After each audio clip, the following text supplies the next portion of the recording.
Naku po guys, nakakalungkot po itong karanasan po ng mga Marcos po ngayon.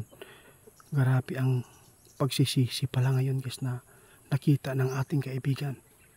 Kaibigan, totoo ito? Ano po bang sinasabi po ni BBM po na nakita mo? Ha? Grabe guys, nagsisisi pala si BBM guys.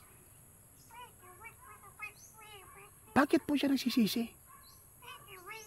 Mas lalo po daw magulo ang kanilang buhay mula nang siya ay naging leader.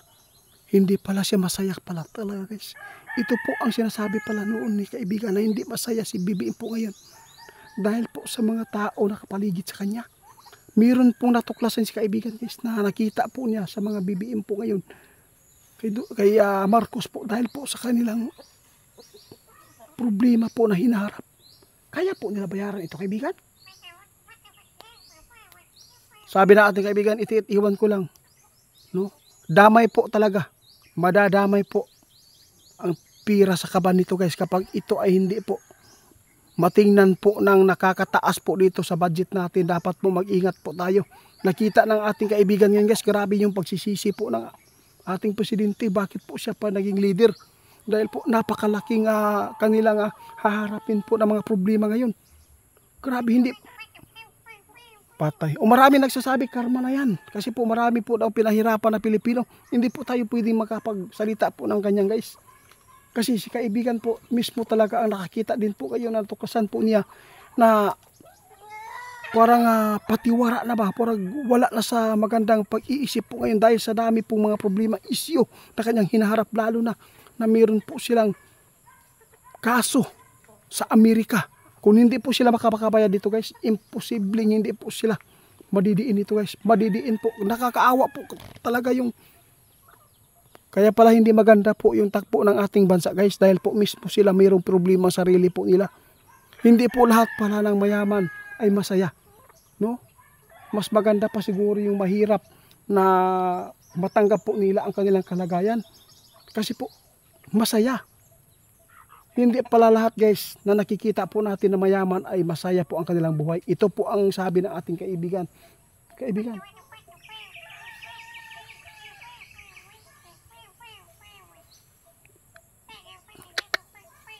Grabe guys, sana po hindi po ito na mangyari po dito sa ating bansa. Ito po yung nakikita ng ating kaibigan. Sana hindi madadamay po yung kaban natin. Dahil sa problema po nang hinaharap po ngayon ng mga Marcos.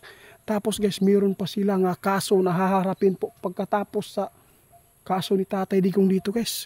Kung illegal man itong ginagawa po nila, sigurado po na mayroong kalalagyan po yung mga tao ngayon na nagtulak pa sa kalautan ni Duterte. Ito po ang tandaan po natin guys. Sinulaan naman po ito ng ating kaibigan noon pero ngunit natuklasan ng kaibigan ngayon. Nagrabe ang pagsisisi po ni BBM po ngayon kung bakit po siya naging leader po dito sa ating bansa. Dahil po mas lalo pong dumami po ang kanilang problema dahil sa mga tao na kapalibot sa kanya na mga taong demonyo ba na nagtutulak po ng hindi magandang batas na pangungurakot po ng tulad. Tinan po ninyo si Tambaloslos. Anong nangyari ngayon? Abangan na lang po natin yung magaganap guys ha. Kapag ito ay mayroong eleksyon sa presidente guys, kawawa po sa tangkungan gyud sila puniton karon. Ito po ang sinasabi ng ating kaibigan noon. Kaibigan,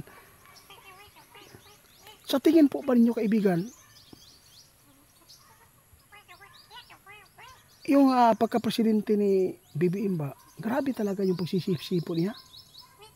Gusto kong malaman po, may posible po ba talaga na makababa siya sa pwesto? Hindi po daw siya makapaabot nito guys pero nakikita po niya posibleng mangyayari ito. Ngunit abangan na lang po daw natin guys kung makalabas na po si Tatay Digong kung ano po ang mga reaction po ng mga taong kumakampi sa kanila, sumusuporta. Kung aabot po talaga ng 2 million, 3 million po ng mga tao na sumusuporta kay Tatay Digong na para po magkudita, mag people power, pwede po mangyari yan at pwede yan makababa si BBM. Abangan po ninyo ang mga kasunod po ng mga isyo na ipapaabot ng ating kaibigan at tutuklasin at ibubulgar po pala nila yung mga, lalo na yung mga nagtatanong sa atin ha. Hindi lahat po ng mga mayaman guys ha, na masaya ang kanilang buhay. Tulad po nito, hindi masaya si BBM ngayon. Lalo na ay napakaraming issue. Parang bata ang mga turing po sa kanila. No? Nilalait-lait. Tapos, grabe, hindi po tayo pwede na ganyan po yung ating ipapaabot kasi alam natin guys, pwede tayong magpatawad sa tao. O makapatawad gani ang Ginoo, tayo pa kaya, di ba? Dapat po ngayon ipagdasal na lang natin na sana malunasan ang kanilang problema yun at maibalik po sa magandang pag-iisip ba, para yung namumuno sa atin dito ay maganda din po ang takbo ng ating bansa. Kaya nakakatakot man ito guys na mangyari. Hindi po natin alam guys kung anong mangyayari po sa ating bansa dahil po sa kapababayaan ng ating nanungkulan din po ngayon na hindi po talaga maganda po ang takbo ng ating bansa. Ang ipinapanawagan po noon ng INC na sana ay magkaisa, hindi magkabahagi-bahagi. Dili bitaw magwatak-watak. Muuma ang ilang panawagan, ngunit kinontra po, sinirsiraan pa nila. Oo. Yun po ang suportahan natin, yung mga tao ba, yung mga relihiyon na gusto po ng katahimikan. Hindi po yung mga kampi-kampihan. Kasi pag mayroong kampi-kampi guys, hindi po maganda ang takbo ng ating bansa kahit kapwa natin Pilipino. No? Kasi sabi po, dapat po mag-ingat po tayo sa Pilipino kasi yung Pilipino pwede po yan na pumatay sa atin at pwede po yan buminta sa atin. Ito yung pakakatandaan natin ngayon guys, na dapat po ay maging alerto po tayo sa bawat nating ginagawa, bawat kilos natin dahil po maraming demonyo nakapaligid lang. Abangan po natin guys, marami pang mga mangyayari po dito sa mundo natin ng problema, kalamidad, giyera, kaguluhan, pananakop. Dahil ang tao ay wala pong itong katagbawan guys. Yun po ang pinaka dito sa atin. Sa lahat po ng mga sumusuporta sa amin, maraming salamat sa inyong mga katanungan kasi ipinatanong po sa atin guys kung karma na po ba ang mangyayari po sa kabila. Ito po ang masasabi po natin guys. Hindi ko ako makasabi ng karma, pero kayo na lang po maghusga nito. Kasi ayaw po ng ating kaibigan na mayroon po tayong masasaktan ng mga damdamin. No, kasi yung mga ipinapaabot po namin ay ito ay hindi po nila gusto na mangyayari din po sa tao. Sana po si Tory guys ay nasa parang stress po siya talaga ngayon guys. Kitang-kita ninyo na tatawa po si General Tory sa social media. Iba po ang kanyang tawa. Pero sa kanyang isip at puso niya, grabe ang kanyang iniisip na kamalian. Stress.